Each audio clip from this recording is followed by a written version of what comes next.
everyone, welcome back to rplvirtualys YouTube channel.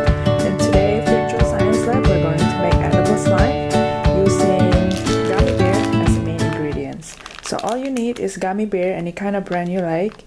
I chose the Market Pantry by Target brand. And then you need cornstarch as well. If you don't have cornstarch, you can use powdered sugar if you like. And then a bowl, also a craft stick or a spoon if you like to. Let's get started. Okay, so first thing first is you're going to put your gummy bear inside a bowl. So if you can find a glass bowl, so not a plastic bowl, so it's easier to microwave for 1 to 2 minutes interval. And then you look at it and then mix it out with your craft stick. And then if it's not melted yet, you keep melting it. Okay, so this is what it looks like when it got melted for 2 minutes. In the microwave. Just be careful, watch for it. Take it out every 1 minute or so and then mix it a little bit and then put it back again and after a minute or so you're not burning it. Okay, so it looks like this. And just be careful, it's really hot, so I just want to make sure you leave it there a little bit to cool it off a little bit.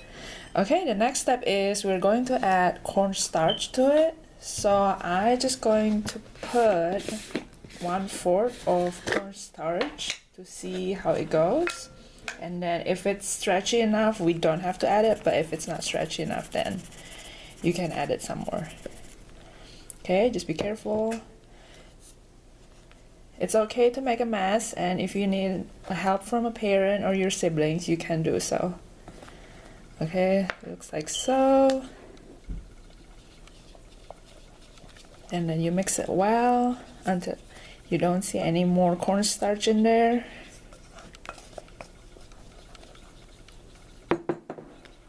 Okay everybody, so I ended up adding 1/2 cup of cornstarch and it will be stretchier like this. If you keep adding more cornstarch, it will be more sticky. And then in the last cornstarch that you add, the less stickier it will be. Okay, and then you can eat it and then you can play with it. And it's okay to make a mess because this is a messy play like what we are always do on our slime Saturday. Alright, I hope you have fun and I miss you so much, and then don't forget to subscribe to our channel. And I'll see you next time. Bye!